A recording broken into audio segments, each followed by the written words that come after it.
You probably have heard of a notorious serial killer by the name of Nanny Doss, aka the Giggling Granny, the Lonely Hearts Killer, or even the Black Widow. She is responsible for poisoning 11 people during the years of 1927 and 1955. She was sentenced to life in prison and died in 1965, but many people do not know that in Atlanta, Georgia, there was a black woman serial killer who killed her victims the same way Nanny Doss did around the same time. And her name was Roberta Elders.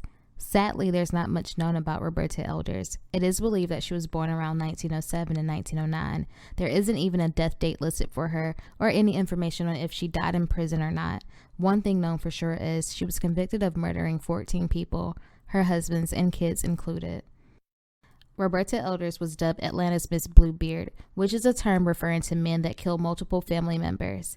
And that term is based on the French folktale Bluebeard, which is a story about a wealthy man with a blue beard who killed multiple wives and left their bodies to rot in a special room in his house. According to a Pittsburgh Courier reporter, Roberta outdid the original namesake in her killings. It is believed that Roberta Elders started her murdering spree in 1938 when her 36-year-old common-law husband, John Woodward, died under suspicious circumstances that December. 6 months later, James W. Thurman, Roberta's son from her first marriage, died. He was only 13 years old. In 1941, Roberta's grandson, Jimmy Lee Crane Hunter, died as well. Now, what would make a loving mother and wife want to murder her own family members, you may ask? Her motive was money. Roberta had life insurance policies on each victim with herself as the sole beneficiary, and in that day and time, it was easier to get away with murdering for insurance money. After Roberta's husband, James Garfield Crane, died in 1947, she went on to marry Reverend William Elders. The two married around 1950, and as I mentioned earlier, there's not a lot of information written about Roberta, but another thing for sure is she kept a man, but crazy enough, she always killed them.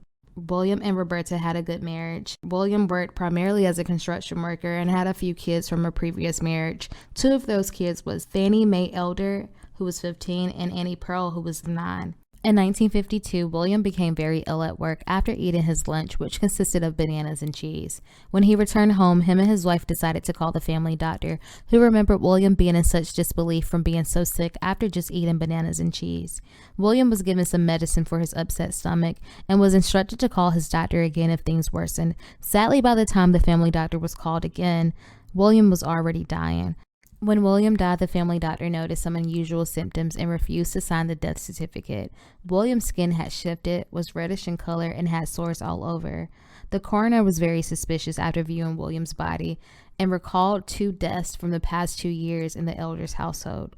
Those 2 deaths being Fannie Mae Elder in 1951 and Annie Pearl in 1950. Both appeared to die from pneumonia. This prompted William to be tested for arsenic, which led Annie Pearl and Fannie Mae to be exhumed. Both Annie and Fannie were found to have arsenic in their hair, which was enough for the coroner to declare the cause of death, murder by arsenic poisoning. After investigation, it was determined that Roberta took care of her husband and stepdaughters when they got sick, preparing their food and medicine. It was also discovered that she was the only beneficiary for each of them. Soon after, other family members who were ill with what they thought was either food poisoning or pneumonia in the past began to come forward. Roberta was arrested on September 26, 1952. Several witnesses testified to seeing pink powder at the Elders' home. Some witnesses even claimed that sacks of pink powder would turn up at their home when Roberta took trips to her brother's farm. Willie Elder Jr., William's son, told the court that Roberta gave medicine to all 3 of the victims and added that he stopped eating there after his father passed away. During investigation, it was also discovered that 10 more victims died mysteriously while living with Roberta. Those victims included an adult son, 2 of Roberta's infant children, one being 1 week old and the other 2 weeks old, a grandchild, and her mother. It is also reported that she took life insurance out on each of the deceased, ranging anywhere from $30 to $250, with the largest policies on Reverend Elder and Fannie Mae for $500 and $550. The police couldn't prove that she ever purchased arsenic, but William's surviving children believed that she got it from her brother's farm. Roberta Elder was found guilty and sentenced to life in prison for the murder of William Elder Sr. A controversy surrounding this case is the lack of attention it received in the media. Unfortunately, there's not much information you can find on Roberta or her victims, which leaves their stories untold. Online, there's tons of information and videos about Nanny Doss. She was given cute nicknames and is listed as one of the top 10 notable woman serial killers. Nanny's murdering spree garnered lots of media attention, and it still gets attention to this day. Roberta Elder's case received very little attention, but only from the Black press.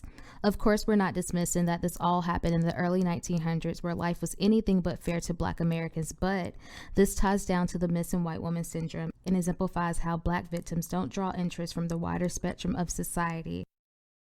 As long as Black victims are ignored, their murderers are ignored as well.